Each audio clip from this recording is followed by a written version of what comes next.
Wa fi ghazwati Badrin faqada Safwan bin Umayyah abahu wa akhahu wa asira Wahbun walad Umair bin Wahab.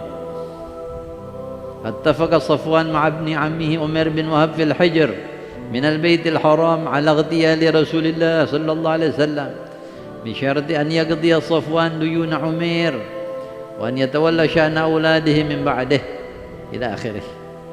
Ini pasal tentang sifat pemaafnya Rasulullah yang sangat, ya.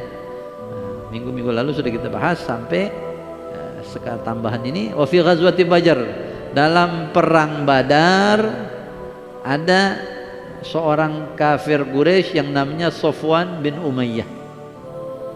Safwan bin Umayyah ini termasuk tokoh-tokoh kaya di kalangan orang Quraisy. Di perang tersebut bapaknya Safwan mati, Umayyah bin Khalaf. Akhahu, saudaranya Safwan juga mati, terbunuh. Yang terbunuh dari kalangan orang kafir Quraisy 70 orang Quraisy tokoh. Orang Quraisy, mau yang tokoh atau yang bukan, termasuk Abu Jahal. Kalau Abu Lahab meninggalnya bukan di perang Badar, ya. Dia kena duri atau kena penyakit sampai bengkak, sampai busuk, ya.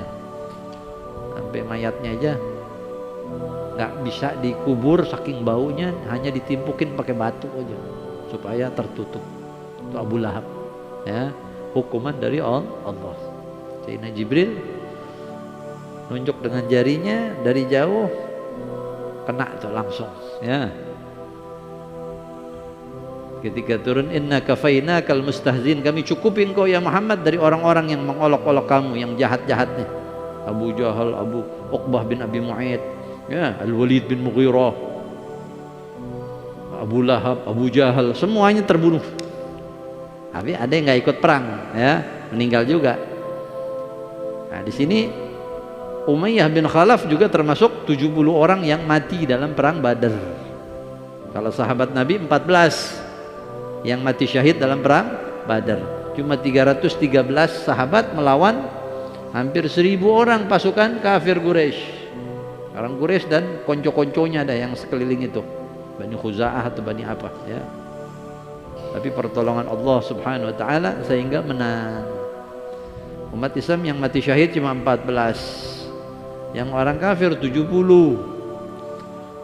Ditambah lagi yang ditawan hidup-hidup 70. Jadi 140. Yang lain kabur balik ke Mekah, terbirit-birit, ya. Ini peperangan pertama yang paling menentukan di tahun kedua Hijriah, 1 tahun setelah hijrahnya Nabi Muhammad. Yang tadinya di Mekah selama 13 tahun itu banyak gangguan, ya. Alhasil si Safwan dendam, bapaknya mati, saudaranya mati.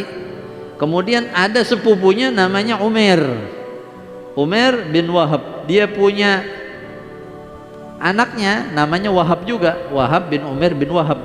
Orang Arab kan senang tuh ngasih nama cucu, ngambil nama kakek, ya. Kalau kakeknya udah mati, anaknya dikasih nama bapaknya, ya. Tapi kalau bapaknya masih hidup, wah, bapaknya marah-marah. Lu kasih nama anak lu nama gue, pengen gue mati apa?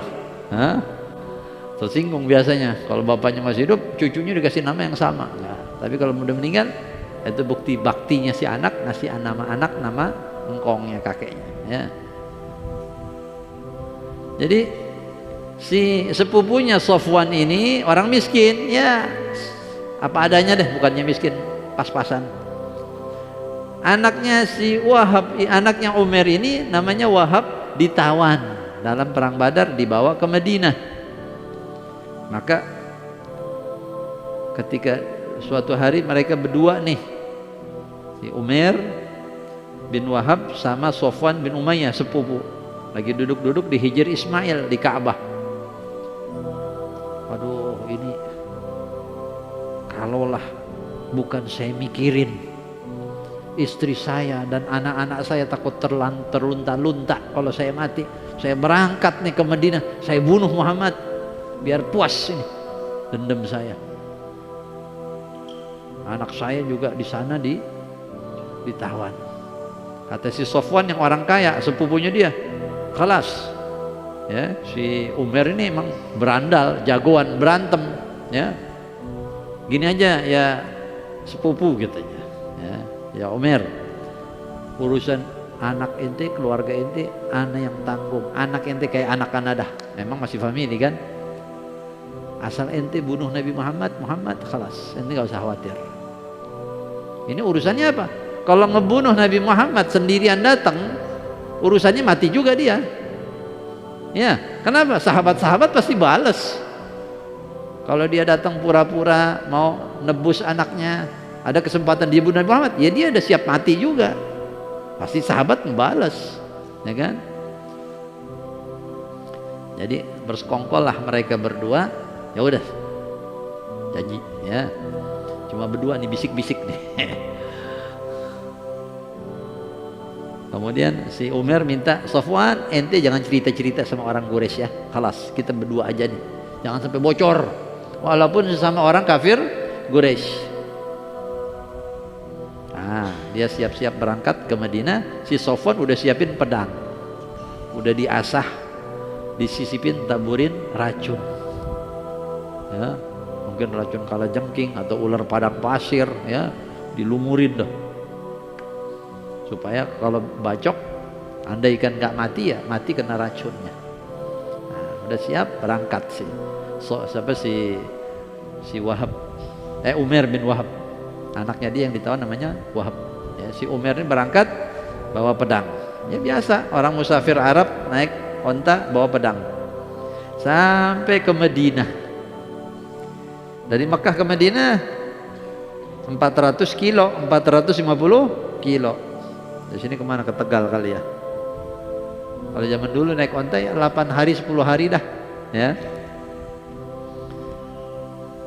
Sampai turun di depan masjid Rasulullah. Wa'agalarah, dia ikat ontanya, dia bawa pedang, dia menuju Rasulullah karena Rasulullah biasa ada di masjid. Dia masuk masjid. Faqala Rasulullah sallallahu alaihi wasallam, "Ma aqdamaka ya Umar." Ya Umar. Rasulullah kenal sama-sama orang Makkah. Ente datang kenapa? Ini musuh.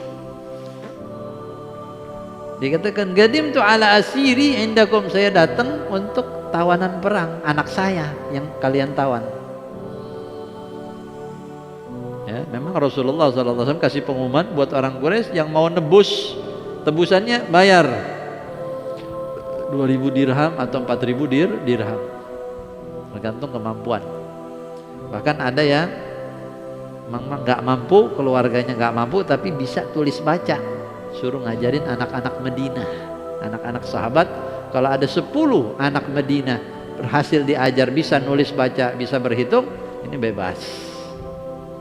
Ya, dari situ banyak tuh, ya, kemampuan baca tulis berkembang di Madinah sejak kejadian gitu. Orang Quraisy, pedagang-pedagang ulung, pergi ke Syam, pergi ke Yaman, perlu ilmu tulis baca sama berhitung, matematik, ya. Ada juga cara berhitung mereka dengan menggunakan jari, ya. Berhitung dengan cara menghitung pakai jari. Kalau orang Cina kan pakai sui poa, ya. Tahu yang sui poa tuh. Orang Arab pakai jari. Ya.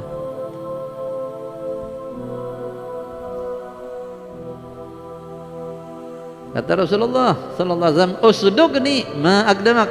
Yang jujur. Ayo jujur sama ana. Usduqni, jujur. Ma aqdamaka, ente datang kenapa? Tujuan ente apa, niat ente? Qala ma qadimtu illa fi asri, saya datang buat anak saya mau nebus. Qala sallallahu alaihi wasallam, Rasulullah kemana sabda? Famadha syaratta li Safwan bin Umayyah? Kalau gitu ente membuat perjanjian apa sama Safwan bin Umayyah di Hijr Ismail di Ka'bah? Ya. Kaget si Umar. Ya, masih juga dia berpura-pura. Madza syaratta lahu? Emang ana bikin syarat apa sama dia? Bikin janji apa sama dia? Qala sallallahu alaihi wasallam, tahammalta lahu biqatli. Ente memberikan jaminan bahwa ente bakal bunuh saya. Dengan syarat ala an ya'ula bintak, supaya dia nanggung anak-anak kamu kalau kamu meninggal. Wallahu ha'ilan bainaka wa baina dzalik. Allah akan mencegah engkau dari hal itu. Artinya nggak bakal berhasil. Gala Umar, kaget si Umar, ya, dibuka rahasianya yang luar biasa. Mereka kata asyhadu annaka Rasulullah, masuk Islam dia. Saya bersaksi engkau ini Rasulullah sallallahu alaihi wasallam. Inna hadzal hadis, pembicaraan ini antara saya dengan Safwan di Hijr, lam yattali alaihi ahadun ghairi wa ghairuh, enggak ada yang tahu kecuali saya sama dia doang. Fa akhbarakallahu bihi, Allah yang memberitahu engkau dengan pembicaraan kami.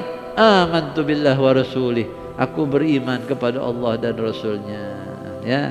Nah, ini juga menunjukkan bagaimana Rasulullah pemaaf, ya kan?